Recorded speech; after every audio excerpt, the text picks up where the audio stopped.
Assalamualaikum warahmatullahi wabarakatuh.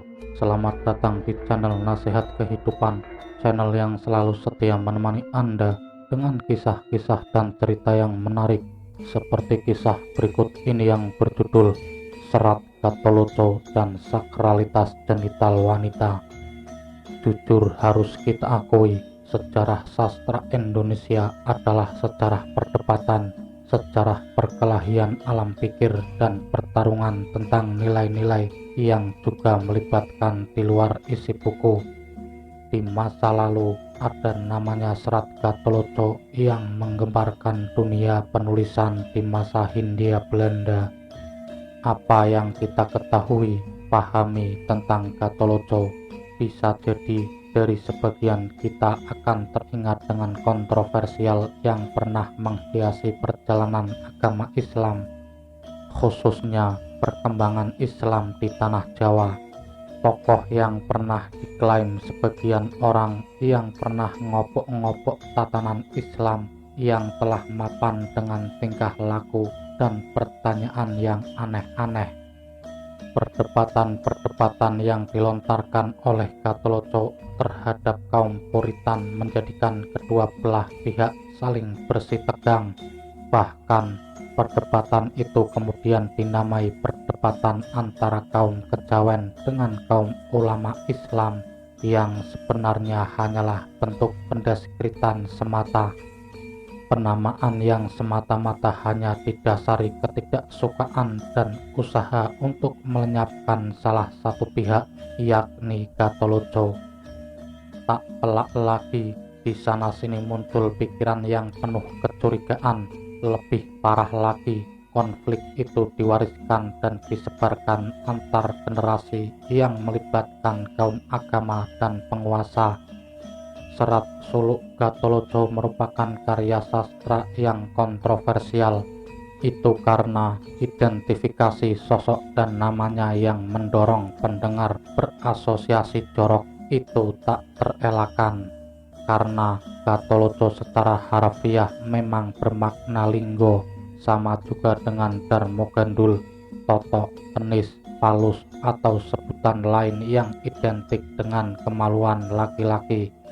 Untuk itu, kendati makna yang diusung serat ini menyangkut persoalan hakiki tentang hakikat hidup dan perbincangan asal akhir hidup, tetap saja kesan porno itu tidak dapat terhindari. Serat Gatholoco sendiri merupakan karya sastra Jawa anonim yang muncul pada awal abad 19 di zaman Mataram, Surakarta. Menariknya adalah cara penyampaiannya yang sangat kontroversif dan vulgar. Tokoh Gatholoco ini digambarkan sebagai sosok yang sangat buruk dan menjijikan. Nama Gatholoco saja sudah memiliki arti yang sangat tabu, yaitu kelamin pria yang digosok. Memang Gatholoco secara implisit mempunyai arti seperti itu. Ini faktor yang membuat serat ini tak habis-habisan menjadi bahan perdebatan. Dari masa ke masa, pro kontra tumbuh subur. Sempat dilarang dibaca atau diedarkan ketika Orde Baru karena didekati melalui pendekatan agama-agama samawi atau agama wahyu. Dalam agama wahyu, Islam, Kristen, dan Yahudi, manusia merupakan makhluk ciptaan Tuhan. Disebut dalam sejarah kejadian tersebut, Allah menciptakan manusia setelah malaikat diciptakan dari cahaya dan setan dari api. Manusia dibuat dari tanah hitam yang ditiupkan roh Allah. Kemudian setelah itu seluruh malaikat bersujud kecuali iblis. Iblis tidak mau sujud pada manusia atau Nabi Adam dengan alasan yang menjadi bahan manusia adalah tanah. Peristiwa ini yang menjadikan setan sebagai makhluk yang dikutuk. Firman Allah, "Keluarlah kamu dari surga, sesungguhnya kamu adalah orang yang diusir. Sesungguhnya kutukanku tetap atasmu sampai hari pembalasan." Dalam serat suluk Gatholoco, pemahaman asal manusia itu tidak demikian. Tradisi sinkretisme mengental di dalamnya. Dikatakan begitu karena dalam serat ini akulturasi sebagai paham merasuk teramat dalam. Dari identifikasi sang tokoh, lingkungan dalam melakukan petualangan, serta ngudoroso mengekspresikan gejolak batinnya campur aduk. Tidak mengherankan jika berbagai aturan itu, kalau ditarik ke ranah agama, berbagai isme agama diketemukan dalam serat ini. Paham itu mengalir begitu saja tanpa rasa bersalah, kendati menimbulkan benturan akidah. Namun jika ditarik garis lurus di antara sekian paham itu, penyembahan roh nenek moyang yang sangat tinggi muatannya itu kental terbaca, terutama dalam melihat asal-usul manusia hadir ke dunia. Paham bercorak animis itu akar kehadiran Gatholoco. Paham itu simultan tampil melalui dialog dengan kawan maupun lawan-lawan bicara Gatholoco. Tentu pandangan itu jelas bertentangan dengan dogma agama samawi, terutama Islam. Tapi tak dipungkiri, pemahaman seperti itu adalah khas Jawa lama, budaya terbuka. Sikap permisif etnis ini memberi ruang luas untuk segalanya masuk dan dengan mudah diterima. Kendati dengan satu catatan, tidak serta-merta paham itu dipeluk dan dijalankan sesuai syariatnya.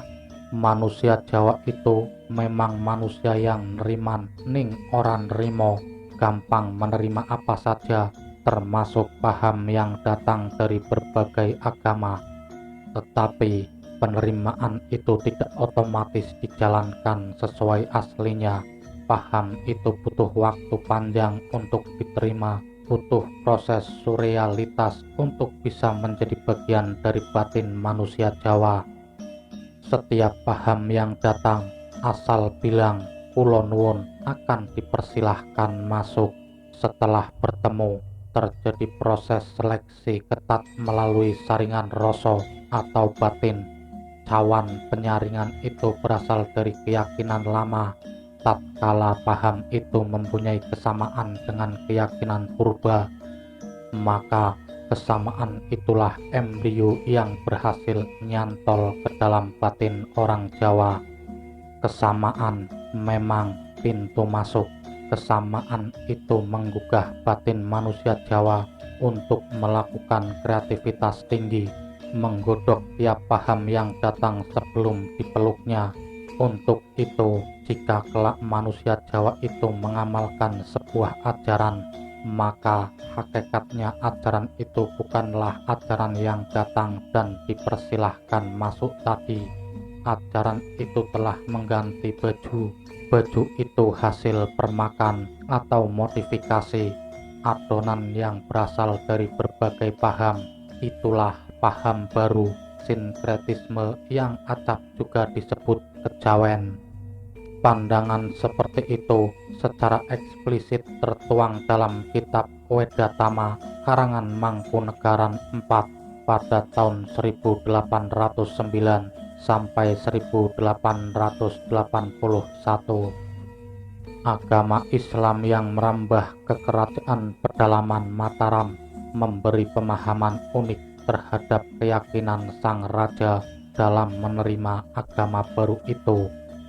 Dalam satu pupuhnya dikatakan, "Kowe kuwi wong Jawa le, aja ndadak ngikuti lakune nabi, bisa cegah lek lan cegah dahar wae wis cukup." Yang artinya, kamu itu orang Jawa, jangan berharap banyak bisa mengikuti sunnah Nabi Muhammad, bisa mengurangi tidur dan puasa saja sudah cukup. Juga dalam serat Centini yang digagas Pakubuwono pada tahun 1788 sampai 1820, serat kolaborasi berbagai ahli itu juga terbentang campuran heterogenitas agama dan kepercayaan.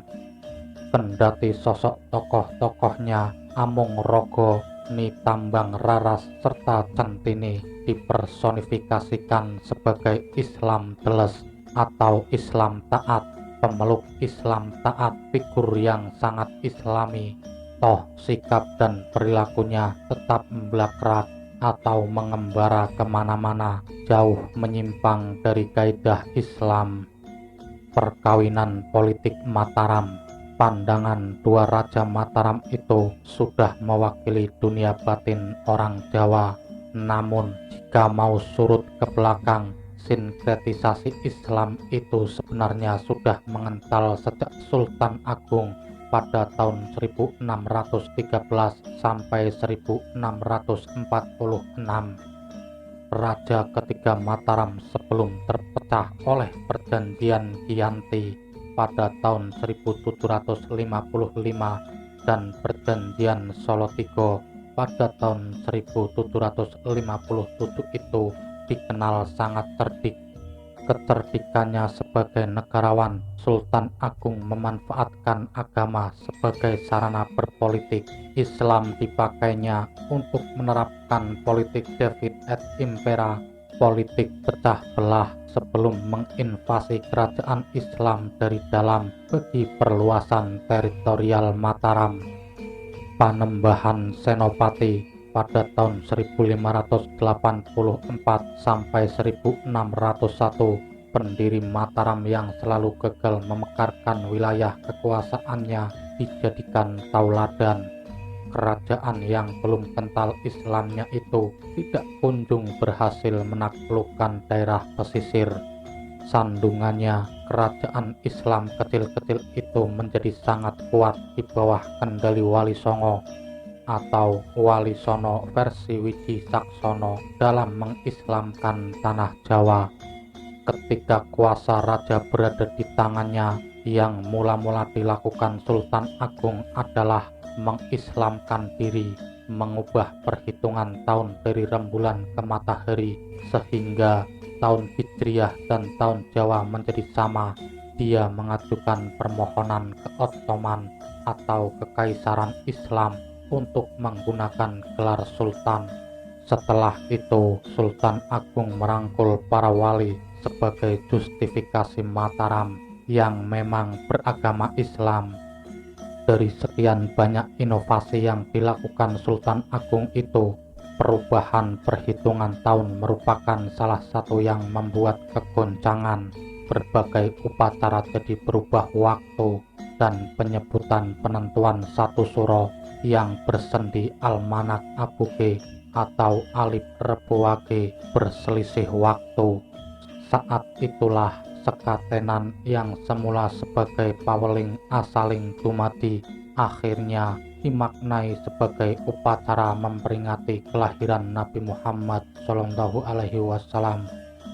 Ketika kerajaan Mataram benar-benar diakui sebagai kerajaan beragama Islam, pencaplokan wilayah pun mulai tidak terhindarkan. Menurut catatan Gehan dan Degraf, kerajaan kecil di pesisir satu demi satu diklaim sebagai tanah milik Mataram.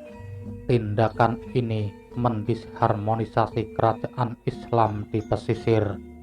Saat pertemuan Bupati di Rembang, Jawa Tengah, Sunan Giriprapen yang lama mendengar tindakan itu merasa perlu mengingatkan. Dengan halus sang Girinata menegur. Secara eufemistis, Sunan Giri menyindir cucu Panembahan Senopati itu. Sindiran yang tertuang dalam kitab Al-Asror itu ternyata tidak membuat Sultan Agung sadar, tapi malah sebaliknya. Raja Mataram itu menyimpan dendam kesumat. Terbukti setelah sekutu kerajaan Surabaya di Pontianak ditaklukkan dan diteruskan penaklukan Surabaya, Pangeran Pekik Muda, putra Pangeran Pekik Tua, Raja Surabaya yang meninggal, dipanggil ke Mataram.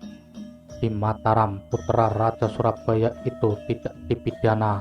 Sultan Agung berbaik hati. Pangeran Pekik Muda itu disambut kemeriahan, dikawinkan dengan adiknya yang bernama Ratu Pandansari. dan diangkat sebagai Raja Surabaya menggantikan ayahnya. Ini perkawinan politik gaya Sultan Agung. Kedok kebaikan hati sang raja itu terkuak ketika Pangeran Peki Muda telah memasuki hari ke-40 pernikahannya. Ratu Pandansari disuruh menghadap Sultan Agung dan Sultan bercerita tentang kegundahannya karena Giri tak kunjung mau memberi upeti dan berserah diri ke Mataram. Sultan Agung ingin Giri diserang dan ditaklukkan, dan yang melakukan itu adalah Pangeran Peki Muda, suami Ratu Pandansari. Malamnya, Ratu Pandansari membisiki suaminya bahwa masih ada satu kelilip Mataram yang harus disingkirkan. Kelilip atau benda kecil yang masuk ke dalam mata itu adalah Giri. Kerajaan Giri yang diperintah Sunan Giri Muda, cucu Sunan Giri Prapen, guru Pangeran Peki Tua ayahandanya. Ketika Pangeran Peki Muda kebingungan dengan permintaan itu, Ratu Pandansari menjelaskan bahwa hubungan antara guru murid itu sudah terputus setelah meninggalnya Sunan Giri Prapen. Sunan Giri Muda itu juga disebutnya sebagai raja yang tidak mengenal keris dan pedang. Dan akhirnya Pangeran Peki Muda berangkat menuju Giri dengan pasukan Mataram yang membawa persenjataan lengkap. Sunan Giri Muda bersiap diri setelah mendengar Mataram bakal menyerangnya. Adipati Sepanjang, orang kepercayaan Pangeran Peki Muda, menyebar tilik sandi dan memberi laporan bahwa Kedaton Giri melatih 200 prajurit hebat menghadapi Mataram. Prajurit itu dilatih Indraseno. Dia murid Giri yang berasal dari Cina, pandai menggunakan senjata dan ilmu kanuragan lainnya. Dengan gemblengan yang dilakukan Indraseno terhadap prajurit Giri, maka Sunan Giri Muda yakin pasukannya bisa mengatasi serbuan Mataram yang dibantu prajurit Surabaya. Dan itu benar, ketika pasukan Mataram yang dipimpin Pangeran Peki Muda menyerang, pasukan ini kocar-kacir. Pasukan Giri mampu memukul mundur prajurit yang berasal dari dua kerajaan, Mataram dan kerajaan Surabaya. Saat itulah Ratu Pandansari tampil. Putri Mataram ini tahu letak kekalahan pasukan suaminya. Adik Sultan Agung itu mengumpulkan prajurit yang habis kalah perang itu. Dia tidak memarahi para prajurit, tetapi justru memberinya hadiah berupa busana indah serta uang. Sehabis itu, Ratu Pandansari berjanji akan memberi tambahan hadiah lagi sepulang dari medan laga membawa kemenangan. Dan akhirnya, politik uang itu membawa kejayaan. Kedaton Giri berhasil direbut, Sunan Giri Muda ditangkap, harta benda Giri diambil sebagai rampasan perang. Dan ini sebuah ironi sejarah yang dalam babat Tanah Jawi ditulis secara liris dan mistis. Sekarang pertanyaannya, kenapa syariat Islam tidak diwajibkan, tetapi hanya puasa dan mencegah tidur saja yang ditekankan untuk dijalankan? Itu tak lepas dari kepercayaan lama manusia Jawa yang meyakini ndadar awak dan ngepor sukmo. Agar terkabulkan apa yang diinginkan itu harus melalui pakem, ngelmu kui saka laku, atau menimba ilmu itu dari menjalankan lelaku.